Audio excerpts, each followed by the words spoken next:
Good day, everyone. King here. So I put this video together.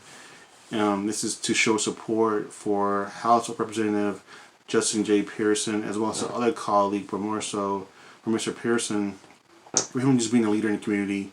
I actually didn't recognize that I knew him from the documentary that was put out there by Vice News. Actually, the reaction to that documentary in regards to black families trying to fight to save their property, their land, if you will, from big corporations that tried to put a pipeline in their community, which could potentially pollute their water. So at the time, he wasn't, I believe he might have been actually in the House, but he started a nonprofit organization to fight back and save the community, black community, to ensure that there will be no pollution in the water source for the people. So I was kind of surprised to see him in the news and like, oh, okay, I recognize him from somewhere, and it was from that video. And then the second video is just him responding to the questions from the media about what he felt about being expelled and what's going on in the current climate here in America, that we're at the day and time where politicians or those who are in power can try to undermine the democratic process here in America that has worked for centuries, for generations, and here we are. They expelled them because they didn't like the way they conduct themselves. So without further ado, let's get into the video. Thanks for watching. Please like, share, subscribe to my channel, share this video, leave a comment, all that in whole 9 yards. So I appreciate you tuning in, and I'll see you in another video. Take care. Peace. But to Robinson, it doesn't seem fair. And so he and some other residents have decided to fight. Good morning, Memphis. My name is Justin J. Pearson, co-founder of Memphis Community Against the Pipeline. Thank you. I appreciate you. Justin Pearson co-founded an organization that's fighting the pipeline by convincing the city council to not sell public land. Trying to stop the pipeline. I am from Southwest Memphis, 38109, where both my grandmothers lived and my grandmothers are no more. But I want to fight as though they are, because somebody's mother's still there, somebody's father is still there, somebody's grandparents are. It is only when you devalue the people of a place that you're willing to risk their drinking water. Our city council is making some important decisions this morning. They're deciding on whether or not to pass resolutions opposing the pipeline. It's not just about land. The pipeline is set to run right over an aquifer that supplies clean water to over 1 million people. Byhalia claims the pipeline will be built 4 feet underground, and that is a safe distance above the aquifer.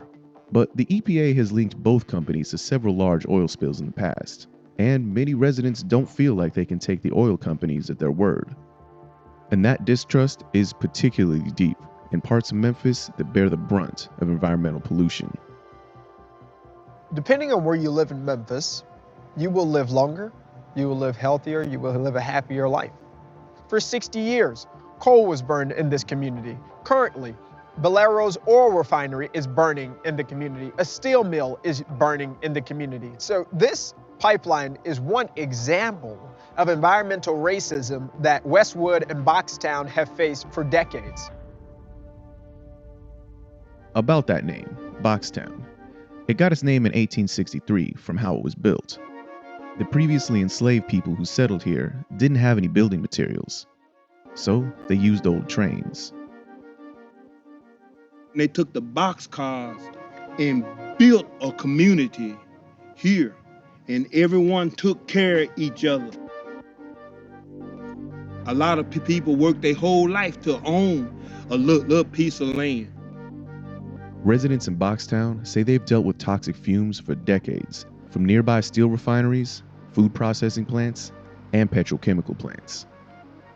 Industrial sites in this part of town account for almost 94% of all the air pollution reported in the greater Memphis area.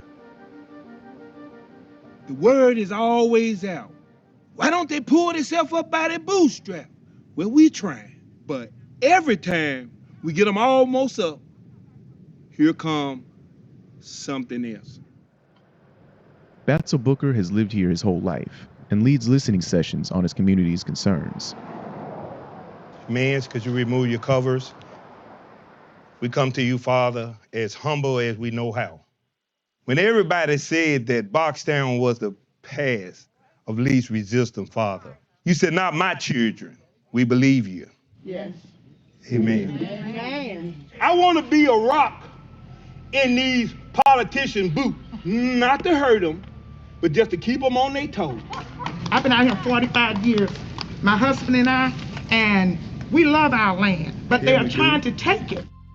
This community is the pushover for everything that don't nobody else want. In our neighborhood, we wake up in the morning, you can't breathe. We have stomach issues, we have asthma, and we don't know why. And you probably can smell it in the air now.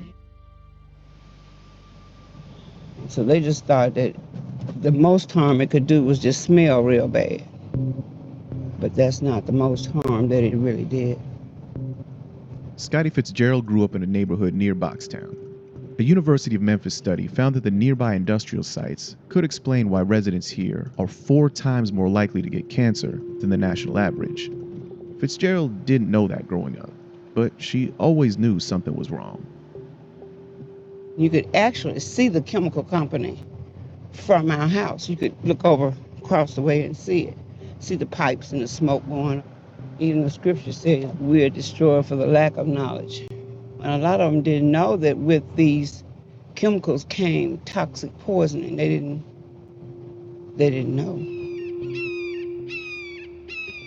Everybody that lived in that house right there on Alta, Alice, Aline, Annette, Jessie B, they all died with breast cancer. Paula Sanford and her sister, they ended up with breast cancer. 2 sisters in the same house. They were young women. They were not older, some in their 30s, some in their 40s. My mother was in her 40s when they discovered she had breast cancer. She had to have a mastectomy. Fitzgerald owns land that was given to her by her mother, who bought it when very few black women own land. Now she's fighting in court to keep it from being taken through eminent domain and used for the pipeline. They sent me a packet. We want so many feet, and then when we get it, nobody can come from generation to generation to generation to ever reclaim it. This is the thing they wrote me. Sign here. Who are you to say that to me? After my mother worked, where were you when they were hungry? Where were you when she sacrificed her food sometime? So many billion a year they'll be making, and they offer people peanuts. My mama worked her fingers to the bone. I never seen my mother not working. Never. She worked her whole life.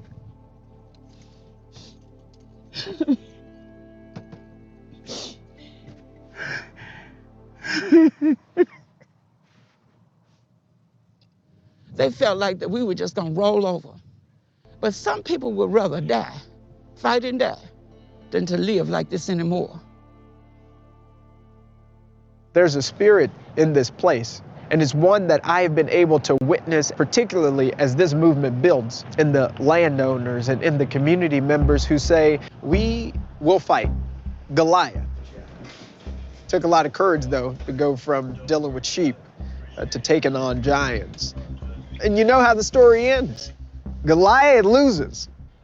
The city council was set to vote on an ordinance against the pipeline. That we do have an ability to affect the route of this pipeline. Mr. Pearson, good to see you again. The floor is yours. We know that injustice exists, and we know that that impact is oftentimes felt by those who are lower income and low wealth. And this opportunity that you all have today is creating justice. All right, with that, all hearts and minds are clear. Ask for a roll call vote on this ordinance. Pearson and his brother Keyshawn watched as the council unanimously voted to protect the aquifer. Councilman Warren. Aye. Chair Smiley. Aye. With that, this body stands with the people. Oh my God, bro! Proud of you, man.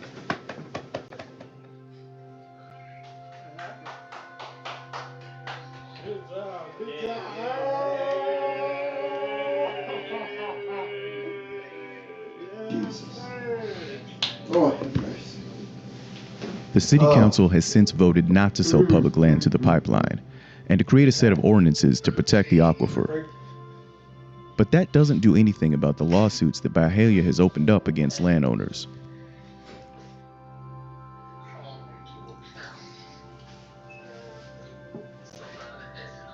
Legal experts say that disputes like this could last for years, and neither side is backing down. Vice News reached out to Valero, Plains All-American, and Byhalia several times for comment. They never responded. Days before Dr. King came to Memphis, he said the movement lives or dies in Memphis. We know what happened here right behind me, where a person attempted to kill that movement. We will not allow you. I remember the legacies of so many people whose lives were taken from distant lands and cross a difficult sea to get to this shore. Their spirits were unbreakable. There's a storm now on the mountain and it's moving. And so no matter what this company is trying to do, we're going to keep fighting. This is a democracy and maintains its democratic principles, but that's what's being lost today. And so every Tennessean needs to be very concerned that we are not in a democracy. And across the United States of America, there has been no House members who have ever been expelled for exercising their First Amendment rights in a peaceful protest. This is a first in American history, and we are losing our democracy to white supremacy. We are losing our democracy to patriarchy. We are losing our democracy to people who want to keep a status quo that is damning to the rest of us and damning to our children and unborn people. It is no coincidence that the two youngest black lawmakers in the state of Tennessee and one or two women are on trial today. That is not accidental. This is what happens when you lose democracy. This is what we are fighting against and must stand up against as legislators and as people and as citizens across this country. Because it's starting in Tennessee, but it won't end here. How painful has this last week been to be a member of this body, and instead of talking about those dead children, dead people, he focused on maybe something that none of you expected before? No, it is painful to be a member of this body because of the silences that the members of this body take. The silence on gun reform, the silence on actually doing things that protect communities and make us safer, the silence about expanding healthcare access, the silence about doing things to ensure all children have equitable educational opportunities, the silence about the lynchings that are occurring in our state due to police brutality. We are tired of the silence that is going on in this place. And the reality is there are some people who are silent. They're dead. They're 3 9-year-olds who will never serve in this General Assembly, who will never be able to march, who will never be able to protest, who will never be able to raise their voice about this issue. There are 3 folks, 60, 60, and 61, who are just going to work to serve children who are dead because someone with an assault rifle went into the school and shot 152 rounds. What reason does any reasonable person have to have an assault rifle? They're only intended to kill people and police officers. And yet, we have folks who are beholden to the NRA, folks who are beholden to gun lobbyists like the Tennessee Firearms Association, folks who don't care about the children that we've lost, don't care about the classmates we lost, don't care about the people in our communities that we lose every single day when we turn on the news, because they rather support a status quo that kills us.